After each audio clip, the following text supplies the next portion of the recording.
मेरे ख्याल से अब लार्जर बेंच नहीं, आज उन्होंने क्लियर कर दिया। 5 जज बेंच को अगर रेफर करना होता तो वो आज ही कर देते, तो लार्जर बेंच का ऑप्शन नहीं है। मेरी अब उनसे यही निवेदन है, यार अब हमें काम करने दो, इतना टाइम तो खराब कर दिया। अगर आपने दिल्ली पे राज करना है तो दिल्ली के लोगों का दिल जीतो ना, कि अगली बार आम आदमी पार्टी को वोट ही ना दें लोग।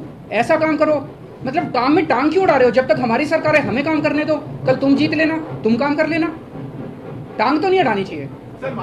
प्रधानमंत्री जी खासतौर एक तरह से पिता समान होते हैं, जैसे परिवार में पिता होता है, पिता समान होते हैं।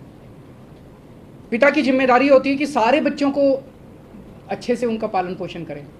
अगर दिल्ली में आम आदमी पार्टी की सरकार है तो वो हमारे भी प्रधानमंत्री हैं, हम भी उन्हीं की तरफ देखते हैं। चाहे बीजेपी की किसी राज्य में सरकार है, किसी में कांग्रेस की सरकार है, किसी में आम आदमी पार्टी की सरकार है, वो सारे के सारे प्रधानमंत्री को एक तरह से पिता समान देखते हैं कि भाई ये अब कोई मुसीबत आएगी तो हमारी मदद करेंगे।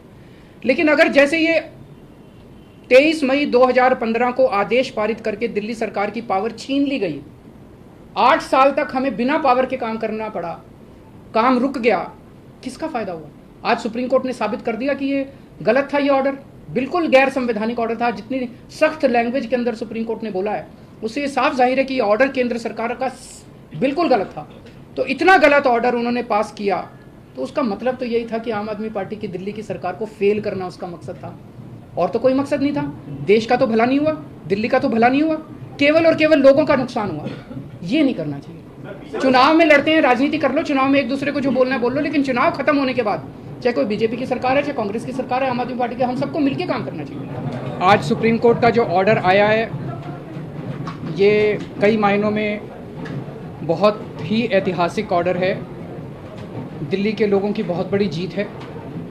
दिल्ली के लोगों के साथ जो अभी तक अन्याय होता आया उनके साथ माननीय सुप्रीम कोर्ट ने न्याय किया है।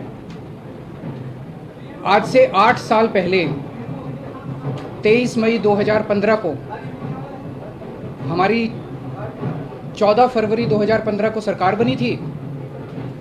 फरवरी, मार्च, अप्रैल, मई 3 महीने के अंदर, सरकार बनने के 3 महीने के अंदर ही जैसी हमारी सरकार बनी, 67 सीट आई। 3 महीने के अंदर ही प्रधानमंत्री जी ने एक आदेश पारित करवाया केंद्र सरकार से कि दिल्ली के सर्विसेज के मामले अब दिल्ली की मुख्यमंत्री के पास नहीं रहेंगे, वो एलजी के पास रहेंगे या केंद्र सरकार के पास रहेंगे। इसका क्या मतलब हुआ? इसका मतलब ये हुआ कि दिल्ली सरकार में काम करने वाले जितने भी ऑफिसर हैं, जितने भी कर्मचारी हैं, ऊपर से लेके नीचे तक, आईएएस अफसर से क्लास ए से लेके क्लास 4 कर्मचारी तक, चपरासी तक, सारे कर्मचारियों की ट्रांसफ़र पोस्टिंग, उनकी डिसिप्लिनरी प्रोसीडिंग्स, नई अपॉइंटमेंट, पोस्ट क्रिएट करना, पोस्ट एबॉलिश करना, पक्के करना, ये सारा जो है ये अब दिल्ली की चुनी हुई सरकार के पास नहीं होगा। यानी कि अगर मैं मुख्यमंत्री हूँ, मेरे सामने कोई कर्मचारी रिश्वत ले रहा है, मैं उसे सस्पेंड भी नहीं कर सकता, मैं उसकी ट्रांसफ़र नहीं कर सकता। एजुकेशन सेक्रेटरी कौन होगा ये हम नहीं तय कर सकते, हेल्थ सेक्रेटरी कौन होगा ये हम नहीं तय कर सकते। ये आदेश प्रधानमंत्री जी ने 23 मई 2015 को पारित किया। 8 साल हो गए। इस दौरान इस आदेश को इस्तेमाल करके दिल्ली के कामों को जानबूझ के रोका गया। हम दिल्ली में स्कूल अच्छे करना चाहते थे तो वो जानबूझ के ऐसा एजुकेशन सेक्रेटरी बिठाएंगे जो कि काम ना करे। हम अगर मोहल्ला क्लिनिक बनाना चाहते हैं तो जानबूझ के ऐसा हेल्थ सेक्रेटरी बनाया जाएगा जो कि काम ना करे। जानबूझ के ऐसा फाइनेंस सेक्रेटरी बिठाया जाएगा जो हर चीज़ के अंदर अड़ंगा अड़ाए। तो इसको इस्तेमाल करके दिल्ली के हर काम को रोका गया। एक तरह से मेरे दोनों हाथ बांध दिए गए पीछे और मुझे नदी में फेंक दिया गया कि अब तैरो।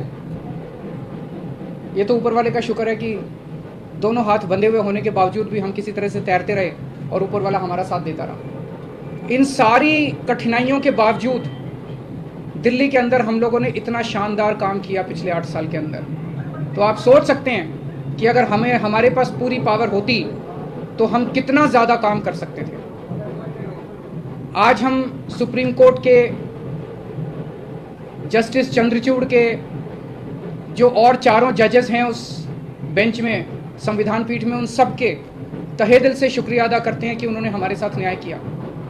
मैं दिल्ली की जनता को केवल नहीं देना चाहता, बधाई देना चाहता हूं और उनका शुक्रिया करना चाहता हूं कि जो इतना लंबा संघर्ष था, उस संघर्ष में दिल्ली की जनता ने मेरा साथ दिया। दिल्ली की जनता के साथ के बिना मैं कुछ नहीं कर सकता था।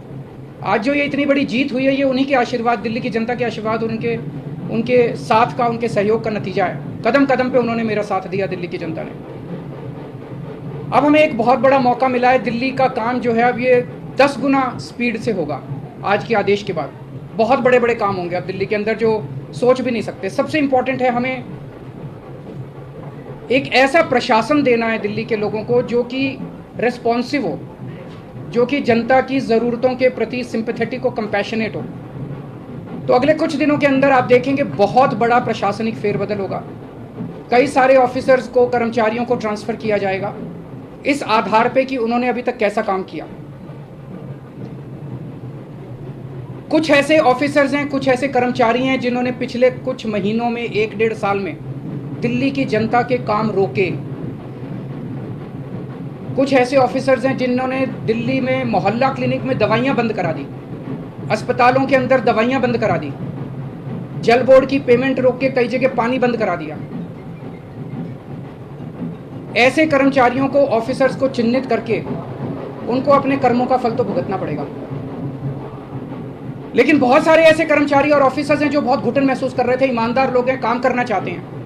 उन सारे कर्मचारियों को, उन सारे ऑफिसर्स को मौका मिलेगा काम करने का। उन सबको, जो डेडवुड है, जो करप्ट हैं, जो इनएफिशिएंट हैं, उनको अच्छी पोस्टों से हटा के साइड किया जाएगा। और जो अच्छे हैं, एफिशिएंट हैं, ईमानदार हैं, रेस्पॉन्सिव हैं, कंपैशनेट हैं, उन लोगों को, उन सारे अधिकारियों को और कर्मचारियों को मौका दिया जाएगा कि वो दिल्ली की जनता की सेवा कर सकें। सारे प्रशासनिक सिस्टम को भी दुरुस्त किया जाएगा। ये सारा सिस्टम भी सड़ा गला सिस्टम है। ऐसा सिस्टम बनाया जाएगा जो जनता के प्रति जवाबदेह हो और जनता के लिए रिस्पॉन्सिव हो, जनता की ज़रूरतों के प्रति रिस्पॉन्सिव हो।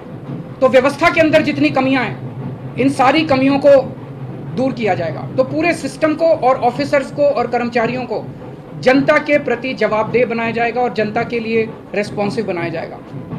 एक लीन एंड थिन गवर्नमेंट तैयार की जाएगी। Lean, thin, responsive, compassionate and accountable government, ये हम चाहते हैं। दिल्ली, जैसे दिल्ली ने पूरे देश को शिक्षा का मॉडल दिया, हेल्थ का मॉडल दिया, अब एक ऐसे गवर्नेंस का, एडमिनिस्ट्रेशन का मॉडल हम जनता के सामने रखेंगे, पूरे देश के सामने रखेंगे। मैं देखता हूं कि कई ऐसी पोस्ट्स हैं जिनकी ज़रूरत नहीं है। उनमें कोई भी कर्मचारी या अधिकारी बैठ के जनता की 4 अड़चनें ही लगाता है। अगर वो ना रहे तो ज़्यादा अच्छा रहेगा। तो ऐसी पोस्ट्स को चिन्हित करके या तो उन्हें खाली छोड़ा जाएगा या उन्हें अबॉलिश कर दिया जाएगा। जहाँ जहाँ ज़्यादा पोस्ट्स की ज़रूरत है वहाँ ज़्यादा पोस्ट्स क्रिएट की जाएंगी। जहाँ जहाँ लोगों को ज़रूरत है वहाँ ज़्यादा पोस्ट, जैसे अब इतने मोहल्ला क्लिनिक बना रहे हैं, तो जब डॉक्टर्स की ज़रूरत है, पैरामेडिक्स, वहाँ और क्रिएट किए जाएंगे। तो अभी तक हम लोगों ने स्कूल, अस्पताल में एक मॉडल दिया।